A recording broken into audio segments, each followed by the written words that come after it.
In today's video, I'm going to teach you how to stash changes in GitHub Desktop. Stashing is a quick way to set your uncommitted work aside without making a commit so you can switch branches or pull updates without losing anything.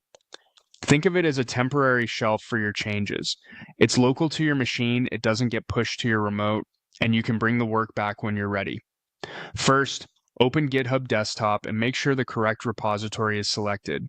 If you have uncommitted changes, you'll see them listed. These might be files you edited, added, or deleted since your last commit. If nothing shows up yet, make a small, safe edit so you can follow along. Next, look to the left panel and click on the Changes tab. This tab is your snapshot of what's different in your working directory right now. You'll see a list of modified files with checkboxes to include or exclude them from a commit, plus a preview of the diffs. This is the view GitHub Desktop uses to prepare commits, and it's also where you confirm that the right files are about to be stashed.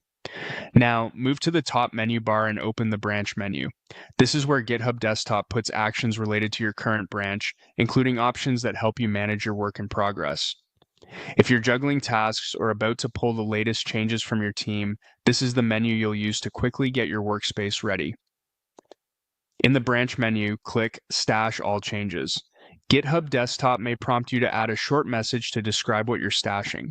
A clear note like WIP refactor header component makes it easier to recognize later. Depending on your setup, you may also see an option to include untracked files. Add them if you want brand new files tucked away with the rest. Confirm the action and GitHub Desktop will clear your working directory, leaving you with a clean slate. Your files aren't lost, they're safely stored in a stash so you can confidently switch branches, pull updates, or start a different task. A few quick tips as you use this. Stashing is not the same as committing, so it won't appear in your project history and won't be shared with others. Use it when you're not ready to commit but need to get your workspace out of the way temporarily. Add descriptive messages to your stashes to keep things organized. And that's it. You opened GitHub Desktop, reviewed your work in the Changes tab, went to the branch menu, and chose Stash All Changes. Simple, fast, and safe.